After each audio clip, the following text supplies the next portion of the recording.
Dalam hidup kita harus berjuang. Siapapun kita harus berjuang. Menyekolahkan anak, berjuang. Mencari nafkah, berjuang. Bahkan kalau suami ikhlas memberikan nafkah kepada orang rumahnya, memberikan nafkah kepada keluarganya. Ketika ditanya Rasulullah, ada duit saya wahai Rasulullah, saya infakkan, belanjakan untuk kebutuhan keluarga, saya bantu fakir miskin, saya infakkan untuk sabilillah. Begini banyak kali dalam hadis itu. Akhirnya sahabat ini bertanya, ayyuhum afdal ya Rasulullah, apa mana infak yang paling afdal di antara itu semua?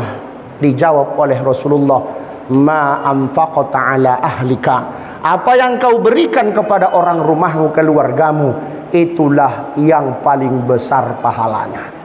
Berarti mencari nafkah pun kita harus berjuang. Rasulullah mendapatkan wahyu, berjuang luar biasa. 3 tahun Rasulullah naik ke Gua Hira, turun dari Gua Hira untuk mendapatkan wahyu. Maka kita dalam hidup ini pun kita harus berjuang. Walladzina jahadu fina lanahdiyannahum subulana. Selama mau kita berjuang, selama itulah Allah memberikan jalan untuk kita.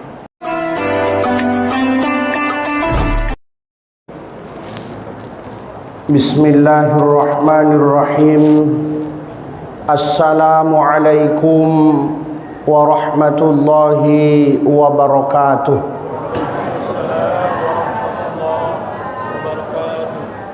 Bismillah, alhamdulillah, wassyukrulillah, wassalatu wassalamu ala nabiyyina Muhammadir Rasulillah. Wa ashhadu an la ilaha illallah wa ashhadu anna Muhammadan abduhu wa rasuluh. Allahumma salli wa sallim ala nabiyyina Muhammadin wa ala alihi wa ashabihi ajma'in wa man tabi'ahum bi ihsanin ila yaumiddin wa sallim tasliman katsira, amma ba'd. Bapak Ibu hadirin hadirat yang berbahagia, yang dirahmati oleh Allah Subhanahu wa taala. Mengawali tausiah pada kesempatan yang berbahagia ini, mari kita menghaturkan rasa hormat pertama kepada Bapak Bupati Kabupaten Mandailing Natal. Pada kesempatan kali ini dihadiri oleh Bapak Kepala Badan Pendapatan Daerah Kabupaten Mandailing Natal, seluruh bapak-bapak dari forum koordinasi pimpinan daerah, Bapak Kepala Kantor Kementerian Agama Kabupaten Mandailing Natal, Bapak Ketua Badan Wakaf Indonesia Kabupaten Mandailing Natal, Bapak dari Basnas, kemudian dari Danramil, bapak-bapak dari Kepala Dinas, umumnya kita yang berhadir pada kesempatan yang berbahagia ini. Yang besar tidak disebut gelar, yang kecil tak disebut nama, dan itu tidak mengurangi rasa hormat kami. Bapak Ibu hadirin hadirat yang berbahagia, ada seorang ulama ditanya, Syekh Tuan katanya, ini Profesor Dr. Ali Jum'ah yang ditanya, kenapa kok Allah memilih turunnya Al-Quran itu di bulan Ramadan? 12 bulan dalam setahun, kenapa bulan Ramadan Allah jadikan turunnya Al-Quran? Dijawab oleh Profesor Dr. Ali Jum'ah, katanya karena ada persamaan misi puasa dengan Al-Quran. Kenapa? Karena puasa ini ada misinya untuk kita. Apa misinya? Orang yang melakukan puasa di bulan Ramadan dan melakukan puasa-puasa yang sunnah, nanti di hari akhirat di padang mahsyar Allah menaunginya di saat manusia merasakan panasnya terik matahari di padang mahsyar. Begitu juga Al-Quran, kata Rasulullah, siapa yang rajin membaca Al-Quran maka Quran akan mensyafaatkannya. Iqra'ul Quran, bacalah Al-Quran, fa innahu ya'ti yaumal qiyamah syafi'an li ashabihi, karena Al-Quran itu nanti akan mensyafaatkan orang-orang yang membacanya. Hadirin yang berbahagia, yang dirahmati oleh Allah Subhanahu wa taala. Terkait tanggal nuzul Al-Qur'an, tentu terjadi perbedaan pendapat di antara ulama. Namanya ulama berbeda pendapat hal yang wajar. Namanya ikhtilaful ulama. Yang tak wajar ketika terjadi ikhtilaful juhala. Itu yang bahaya. Dua-dua tak punya dalil, akhirnya berantem adu otot disebabkan tidak memiliki ilmu pengetahuan. Jadi itu hal yang wajar. Ada yang mengatakan tanggal 17 Ramadan atau malam 17. Ada yang mengatakan 18, ada yang mengatakan 19, ada yang mengatakan 21, bahkan ada yang menyampaikan tanggal 24. Jadi berbeda pendapat hal yang wajar. Itu tak bisa dihilangkan. Kalau namanya manusia pasti berbeda pendapat. Walau syaa rabbuka laja'alan nasa ummatan wahidah wa la yazaluna mukhtalifin illa man rahimallah. Kalau Allah mau berkehendak kita umat Islam bisa satu pendapat, tapi kehendak Allah, Allah biarkan kita berbeda pendapat selama ada dalilnya, ada patokannya, sesuai aturan mainnya. Maka konsep Islam menyampaikan kepada kita, nata'awan fima ittafaqna wa nata'adar fima ikhtalafna. Ayo berganding tangan dalam hal yang kita sepakati, berlapang dada dalam hal yang terjadi perbedaan. Karena malam ini kita yang hadir ada malam 17, ada malam 18 ini. Itu ada juga berbeda kan? Ada malam 17, ada malam 18. Nah, itu kan ada konsep, cara teori masing-masing untuk menentukan kapan jatuhnya satu Ramadan. Sama saya tengok dalilnya tak ada yang beda. Yang mengambil hari Senin dalilnya sama. Yang mengambil hari Selasa dalilnya sama. Cuman teori berbeda. Hanya di situ saja. Artinya Bapak Ibu hadirin yang berbahagia, pertama perbedaan pendapat hanya yang wajar selama ada dalil dan patokan. 17 Ramadan. Kalau kita analisa turun-turunnya Al-Quran tanggal 17 Ramadan, sementara di ayat yang lain, inna anzalnahu fi lailatin mubarakah, turunnya Al-Quran di malam yang diberkati. Inna anzalnahu fi lailatul qadar, Al-Quran turun pada malam Lailatul Qadar. Syahrul Ramadan alladzi unzila fihi Al-Quran, di malam Ramadan disitulah turun Al-Quran. Kalau kita ambil tanggal 17, nanti kita kaitkan dengan hadis Rasulullah ketika sahabat bertanya kepada Rasulullah, wahai Rasulullah, kapan jatuhnya malam Lailatul Qadar? Apa kata Rasulullah? Sebenarnya saya sudah diberitahukan oleh Allah, tapi ingin menyampaikan kepada kalian umatku, sahabatku, Allah lupakan aku, kata Rasulullah. Kalau mau cari 10 malam terakhir, malam-malam ganjil dalam satu riwayat. Riwayat kedua, cari pada 7 malam terakhir. Berarti dimulai dari malam 23 kan begitu kira-kira. Nah, Bapak Ibu hadirin wal hadirat yang berbahagia, kalau turun tanggal 17 sementara Lailatul Qadar dari arahan Rasulullah belum masuk, bagaimana kita menyatukan ini? Sinilah mungkin terjadi perbedaan pendapat, sehingga disatukan oleh ulama-ulama tafsir, orang-orang yang ahli dalam Al-Quran. Mereka sampaikan setelah menganalisa ayat-ayat Al-Quran bahwa Al-Quran ini 2 kali turun. Yang turun di malam Lailatul Qadar dari Lauhil Mahfuz menuju Baitul Izzah, 1 kali turun 114 surah, 30 juz, lebih dari 600 ayat sekali turun dari Lauhil Mahfuz ke Baitul Izzah. Itulah yang di malam Lailatul Qadar. Sementara ayat yang pertama kali turun di tanggal 17 kepada Rasulullah di Gua Hira. Begitulah kita menyatukan pendapat-pendapat para ulama. Jangan kita ngotot, saya harus ini, saya harus, tak boleh. Kita harus berlapang dada.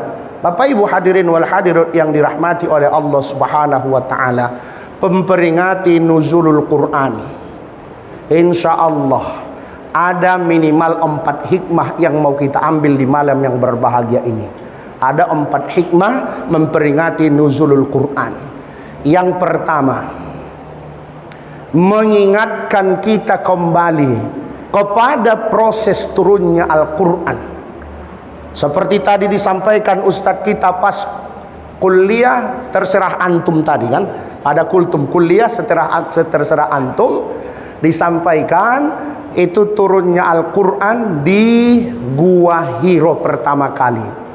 3 tahun Rasulullah berturut-turut melaksanakan yatahannas melakukan ibadah sesuai ajaran agama Nabi Ibrahim pada saat itu, menyendiri Rasulullah di Gua Hiro. Kalau kita bayangkan jauhnya dari rumah Rasulullah ke Gua Hiro 6 km, kemudian naik ke atas lebih kurang 640 meter. Kalau kita mau mendaki di Jabal Nur ke Gua Hiro, itu mencapai 1 sampai 2 jam. Begitulah perjuangan Rasulullah untuk mendapatkan wahyu dari malaikat Jibril yang disampaikan oleh Allah Subhanahu wa taala. Artinya, Bapak Ibu yang dirahmati oleh Allah Subhanahu wa taala, dalam hidup kita harus berjuang. Siapapun kita harus berjuang. Menyekolahkan anak, berjuang. Mencari nafkah, berjuang. Bahkan kalau suami ikhlas memberikan nafkah kepada orang rumahnya, memberikan nafkah kepada keluarganya. Ketika ditanya Rasulullah, ada duit saya wahai Rasulullah, saya infakkan, belanjakan untuk kebutuhan keluarga, saya bantu fakir miskin, saya infakkan untuk sabilillah. Begini banyak kali dalam hadis itu. Akhirnya sahabat ini bertanya, ayyuhum afdal ya Rasulullah, apa mana infak yang paling afdal di antara itu semua? Dijawab oleh Rasulullah, ma anfaqata ala ahlika, apa yang kau berikan kepada orang rumahmu, keluargamu, itulah yang paling besar pahalanya. Berarti mencari nafkah pun kita harus berjuang. Rasulullah mendapatkan wahyu, berjuang luar biasa. 3 tahun Rasulullah naik ke Gua Hiro, turun dari Gua Hiro untuk mendapatkan wahyu. Maka kita dalam hidup ini pun kita harus berjuang. Walladzina jahadu fina lanahdiyannahum subulana. Selama mau kita berjuang, selama itulah Allah memberikan jalan untuk kita. Jadi ulang ita ambang malen nafkah tualak bagas ngamar pahalo. Maka bahasa singkatnya, tugas seorang istri menghabiskan duit suaminya. Betul dong mah? Hah? Boy pengnisa dokternya biskon. Kan itu dong. Pengnisa ita biskon. Jadi tugas istri itu menghabiskan duit suami. Kalau bukan istri yang menghabiskan, siapa lagi? Berarti hati-hati itu. Hati-hati itu. Dan kita harus waspada, karena banyak sekarang bermunculan pelakor. Itulah yang pertama, kita hidup berjuang. Siapapun kita harus berjuang. Mendapatkan apapun kita berjuang. Sehingga ada hadis yang masyhur untuk kita, dan itu sering disampaikan oleh guru-guru kita, manjadda fajada, siapa yang bersungguh-sungguh pasti dia akan mendapat. Tak ada orang yang bersungguh-sungguh yang tak mendapat, tapi pendapatannya beda-beda. Dan pendapatannya beda-beda. Ada yang banyak, syukurlah. Ada yang sedikit, qanaahlah. Bahagia hidup kita. Angkon na bersyukur na manguluon, managokan manikmat ilin Allah dita. Au no bayang-bayangkon, nikmat mata sangat luar biasa Allah kasih kepada kita. Karena mata mampu membedakan istri dan sekretaris kita. Mata itu yang mampu. Datang, oh ini istri saya. Kalau mata tak mampu, oh bahaya. Itulah nikmat mata. Tahu dia mana istri, tahu dia mana sekretaris. Kan? Hebat kali mata ini. Ini nikmat yang harus kita syukuri. Jangankan lagi nikmat telinga. Telinga pun tahu dia suara istri dan suara simpanan. Tahu dia itu. Hebat kali telinga ini. Kan luar biasa itu. Kita tak bisa membuat itu kan. Maka kita harus bersyukur dalam hidup. Bapak Ibu hadirin wal hadirat yang berbahagia, itu yang pertama. Yang kedua, hikmah memperingati nuzul Quran yang kedua, menumbuhkan semangat belajar. Kenapa kita ambil menumbuhkan semangat belajar? Ayat yang pertama turun atau surah yang pertama turun adalah surah Al-Alaq ayat 1 sampai 5, itu perintah membaca. Baca, baca, baca. Semakin banyak kita membaca, semakin tahu kita tak memiliki ilmu.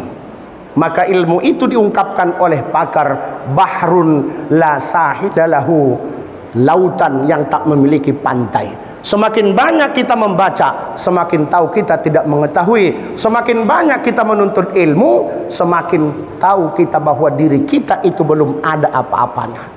Karena kita lihat akhir-akhir ini bermunculan orang-orang sombong. Pintar itu termasuk penyebab sombong. Kaya termasuk penyebab sombong.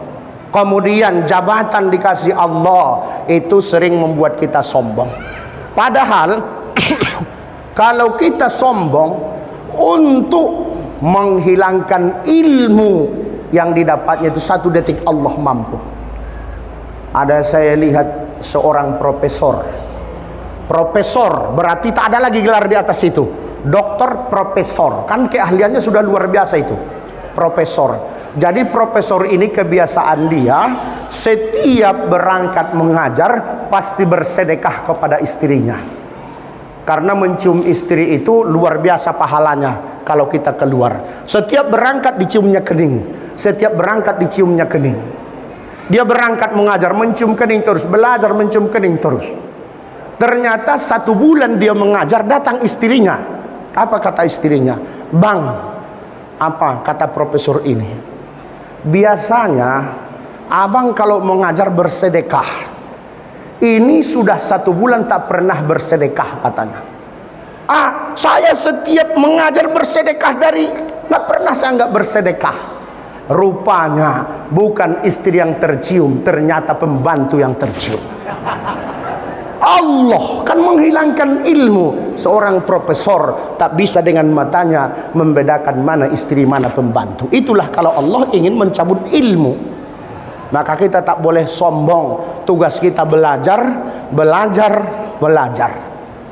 Sebelum orang-orang PBB mencanangkan long life education, kan, menuntut ilmu sepanjang masa, ternyata Rasulullah dilantik menjadi Rasul sudah proklamasi tak boleh umat Islam menjadi orang bodoh. Berarti kita harus belajar. Harus belajar, Bapak Ibu yang dirahmati oleh Allah Subhanahu wa taala. Tapi kalau terus kita dikasih sumbangan, itu loh aneh itu kan. Berarti kalau terus kita dikasih sumbangan, terus dikasih sumbangan, terus dikasih sumbangan, berarti itu membiarkan kita tidak mau berpikir. Jadi ini perlu kita pikirin. Saya kadang terbayang begini, saya membaca koran. Seringkali terjadi entah apa yang bocor sumur. Ginjangan, ini koran nih. Cibanggor. Bocor sumur, nador mulala bocor sumuron. Korban na penadorma, marpikiri bagasan ruangku. Indah nangadong ruai alak mandailing natalon na ahli dalam pertambangan. Solang ono foto to sajo ita. Ning ruangku udah teh. Ada kon kalai madong bocor nih makona, itu tidak bocor nih. Ai bot tentang na bocor na sebocor. Anak kira-kira. Jadi perlu kita siapkan ini generasi-generasi kita. Karena Bapak Ibu hadirin wal hadirat yang dirahmati oleh Allah, yang hari ini kita hidup, generasi kita hidup hari ini, 20 tahun yang akan datang mereka hidup. Maka disampaikan oleh Rasulullah, ajarkanlah kepada anakmu ilmu yang sesuai dengan masanya, karena mereka tak hidup di masamu. Auligin perkembangan ilmu pengetahuan di Jepang. Ngana giot kalak marbagas be aso nga membuat boru alaki Jepang be magok nga membuat boru aso modal na nagodangan. Akhirnya icip tahun kalaisan nari boneka seperti perempuan dan bisa ngomong. Kan manusia nari kan menyapu pena pakai alat, domba dia pakai alat. Tapi kalau kita tidak terus mengembangkan ilmu, memberdayakan potensi yang ada pada diri kita, kita nanti terus menjadi objek dari ilmu pengetahuan. Maka jauh-jauh hari tahun 90-an saya pernah membaca ada seorang pendai dan mujahid dari Ikhwanul Muslimin. Walaupun itu partai terlarang di Mesir, tapi saya suka membaca perjuangan mereka. Ada seorang tokoh Ikhwanul Muslimin menyampaikan kepada yang ditarbiyahnya, apa ungkapannya? Allimu auladakum al-Qur'ana wal komputer. Ajarkan kepadamu anakmu agama, ajarkan kepada anakmu ilmu sains. Kadang obat-obatan non pengai taboto antap nangunah di benkalai kan nggak paham kita toloni masuk ni kan kira-kira. Jadi son perlu semangat untuk membaca, kemudian meningkatkan terus-menerus ilmu pengetahuan terus. Dua, yang ketiga jamaah yang dirahmati oleh Allah Subhanahu wa taala, membangun rasa cinta kepada Al-Qur'an. Maka Rasulullah menyampaikan kepada kita para orang tua, addibu auladakum ala thalathi khisal. Ajarkan kepada anakmu 3 hal, kata Rasulullah. Apa yang 3 itu? Nomor 1, hubbi nabiyikum, cinta kepada Rasul. Wa hubbi ali baitihi, cinta kepada keluarga Rasul. Wa hubbi tilawatil Quran, dan cinta kepada Al-Quran. Maka terkait dengan masalah Al-Quran, para ulama menyampaikan kepada kita ada minimal kewajiban kita sebagai orang Islam kepada Al-Quran. Yang pertama, mengimani bahwa Al-Quran itu adalah firman Allah. Kenapa kita tanamkan ini rasa cinta kepada Al-Quran? Menanamkan iman terhadap Al-Quran. Satu ayat pun dalam Al-Quran itu tidak kita imani, maka asbaha kafiron wa murtaddan, orangnya menjadi kafir dan murtad. Dalam Ghazwul Fikri, peperangan urat saraf, inilah yang diusahakan oleh orang-orang yang tidak suka melihat umat Islam. Apa yang mereka tanamkan? Keraguan umat Islam terhadap Al-Quran, sehingga bermunculanlah pemikiran-pemikiran liberal. Muncul pemikiran-pemikiran liberal. Apa pemikiran mereka? Masih meragukan apakah Al-Quran itu memang asli firman Allah atau masih ada di situ campur tangan orang-orang. Sehingga muncul satu buku diktat, pernah saya baca. Ini di perguruan tinggi Islam, satu diktat buku Ulumul Quran. Nama bukunya Rekonstruksi Sejarah Al-Quran. Artinya perlu ditinjau kembali apakah asli sejarah Al-Quran atau ada yang ditambahkan. Bahkan ada yang berani menyampaikan bahwa Tripitaka itu lebih asli daripada Al-Quran. Itu ada yang berani. Toha Hussein di Mesir, hafal Quran dia, tapi karena pemikirannya sekuler, orientalis pemikirannya, sehingga dia menyampaikan syair-syair jahiliyah itu lebih bagus dan lebih paten susunannya dibanding Al-Quran. Inilah perlu kita tanamkan iman terhadap Al-Quran kepada anak-anak kita, sehingga tumbuh rasa cinta dan dia masuk kepada kewajiban kedua. Kewajiban kedua, membaca Al-Quran. Membaca Al-Quran.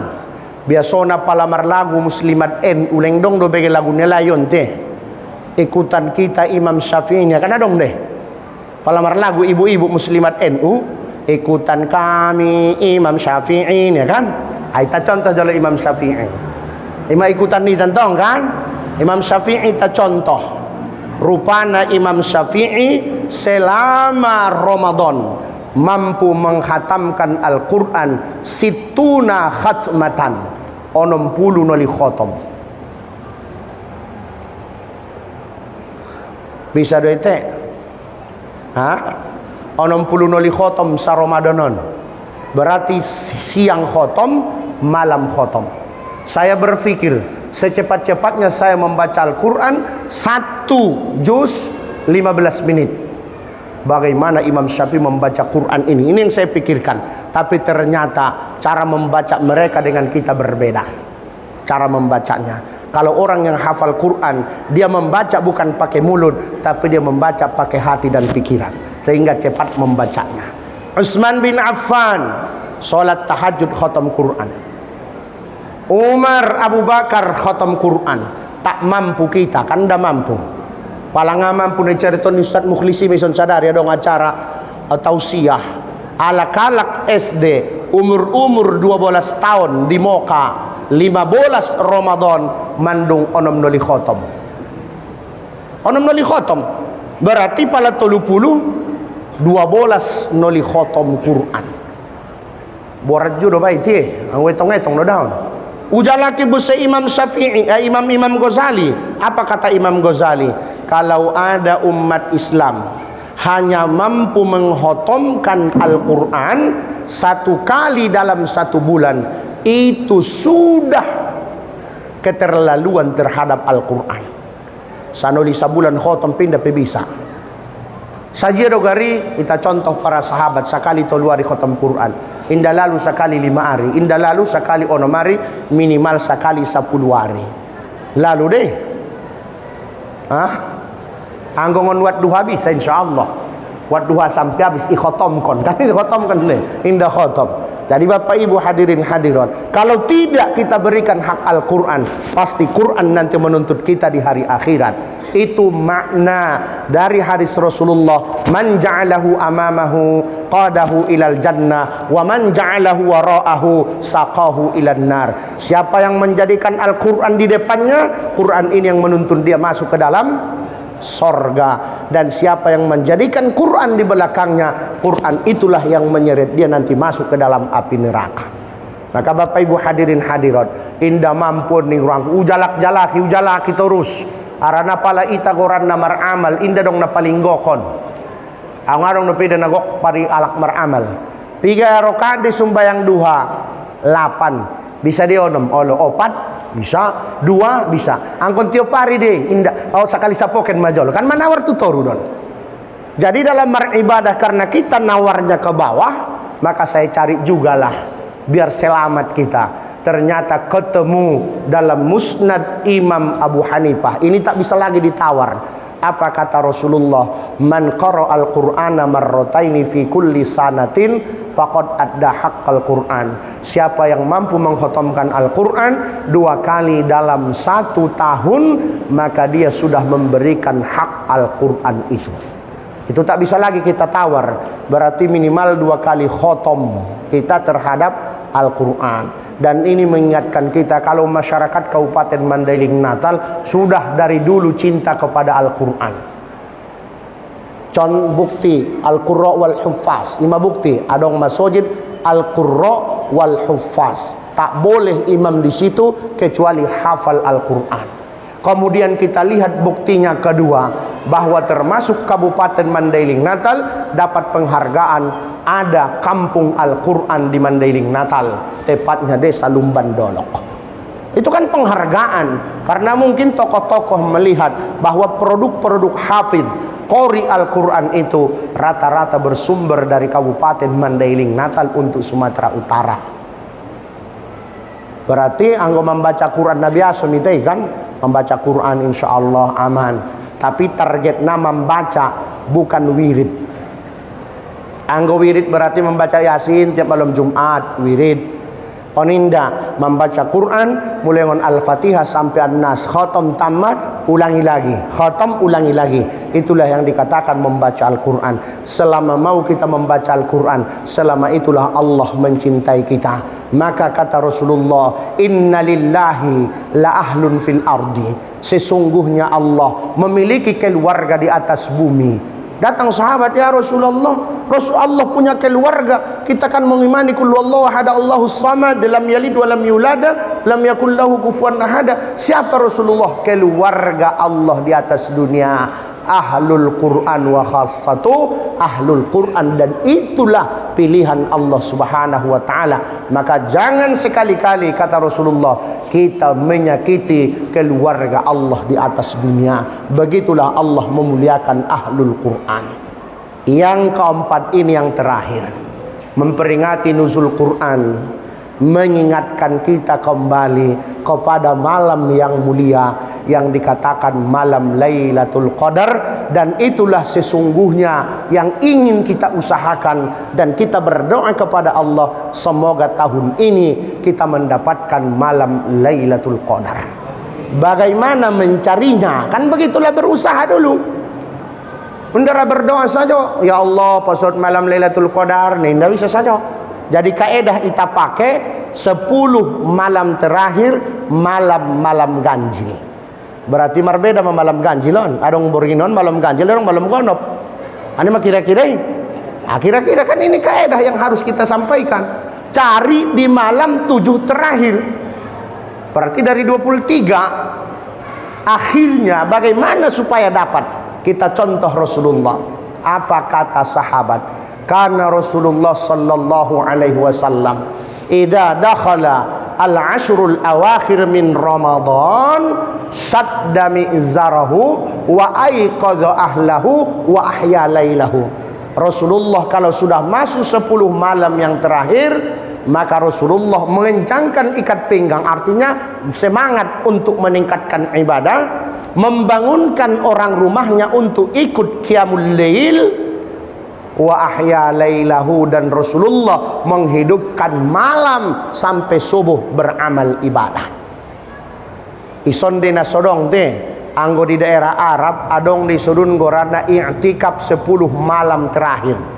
Mangkojar malam Lailatul Qadar. Rasulullah masuk ke masjid malam ke-21, tidak akan keluar dari masjid kecuali malam Idul Fitri setelah sholat Isya, menjalaki malam Lailatul Qadar. Angguson ngape dong ida mambenon na jolunjung bebong gali kota Nopan. Adong i'tikaf 10 malam terakhir karena dia punya modal mandi makannya semua di masjid itu. Dan waktu kita kuliah dulu di Mesir ikut juga kita, tapi niatnya belum ikhlas. Itu dia masalahnya. Niatnya belum ikhlas. Ikut kita ke situ. Kenapa? Karena orang yang banyak i'tikaf itu orang-orang ashabul mal, yang banyak hartanya, nanti keluarlah zakatnya itu di malam hari raya. Niat kita ikut biar dapat zakat. Alhamdulillah, zakat dapat tapi pahala wallahu a'lam. Itu perlu juga itu. Bagaimana kita i'tikaf di masjid. Itu, tapi tidak sebentar-bentar, dia harus di situ selama 10 hari. Ini Bapak Ibu hadirin, begitulah Rasulullah mencari malam Lailatul Qadar. Tahu kita malam itu Lailatul Qadar, sampai hari ini yang saya baca, tak ada yang tahu bahwa malam itu Lailatul Qadar. Tapi kata Aisyah, seandainya ya Rasulullah, malam itulah jatuh Lailatul Qadar, apalah yang saya baca di situ? Disebutkan oleh Rasulullah, Allahumma innaka afun tuhibbul afwa fa'fu anni. Nah biasa kita baca, Allahumma innaka afun karimun tuhibbul afwa fa'fu anna ya karim. Imai taulakulaki membacana, jamaah na dirahmatini Allah. Kemudian menutup biar dapat kita malam Lailatul Qadar. Kata para ulama merujuk kepada hadis Rasulullah, kalau kita sholat Isya berjamaah malam itu, kemudian sholat subuh juga kita berjamaah pada waktu itu, kita sudah mendapatkan hazan, bagian dari Lailatul Qadar. Kenapa? Karena Rasulullah menyampaikan, siapa yang ikut sholat berjamaah sholat Isya, maka dia mendapatkan pahala separuh malam melakukan sholat qiyamul lail. Siapa yang ikut sholat subuh berjamaah, maka dia mendapat separuh. Berarti separuh ditambah separuh dapat pahala 1 malam. Berarti kalau kita sholat Isya berjamaah malam itu, subuhnya kita berjamaah, insya Allah kita sudah mendapatkan malam Lailatul Qadar. Khairum min alfi syahrin kita peroleh. Dan tahunya kita malam itu Lailatul Qadar besok. Incokot dope sebinoto aso Nabi mandokonna anggobor ini malam Lailatul Qadar, maka terbit matahari baydha la syi'a lahu, redup, tak memiliki sinar seperti biasa. Maka kaidah yang saya pakai sampai hari ini, malam 27 insya Allah jatuh Lailatul Qadar. Kalau tidak ada malam Jumat di malam yang ganjil.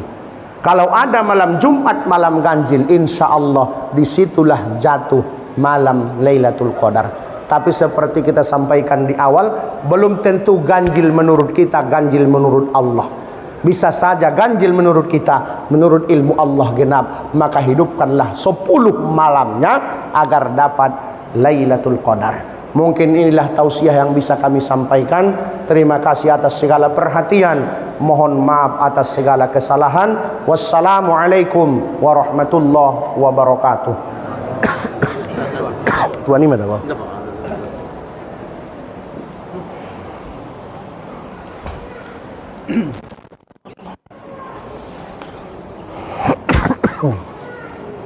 Na'udzu billahi minasyaitonir rajim. Bismillahirrahmanirrahim.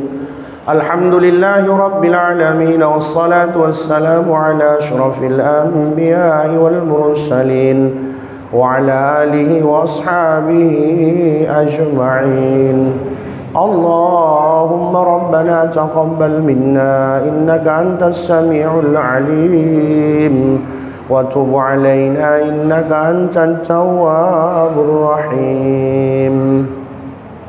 Allahumma 'allimna ma yanfa'una wanfa'na bima 'allamtana warzuqna ma yanfa'una. Allahumma faqqihna fid din.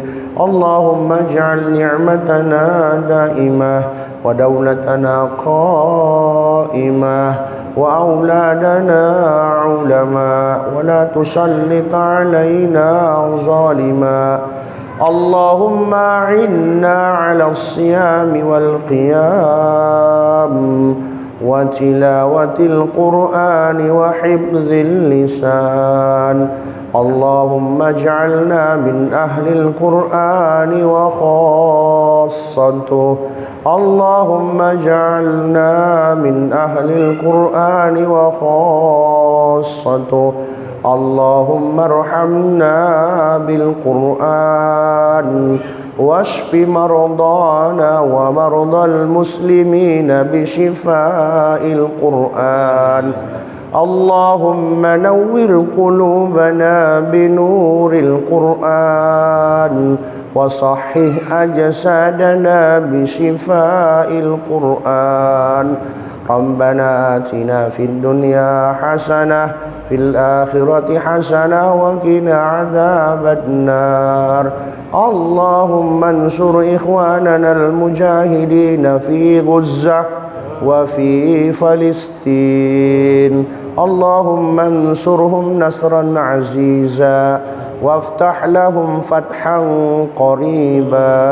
اللهم حرر المسجد الأقصى وأكرمنا بالصلاة فيه قبل الممات. صلى الله على سيدنا محمد النبي الأمي وعلى آله وصحبه وبارك وسلم. سبحان ربك رب العزة عما يصفون. سلام على المرسلين والحمد لله رب العالمين. تقبل الله منكم منا ومنكم فتقبل يا كريم.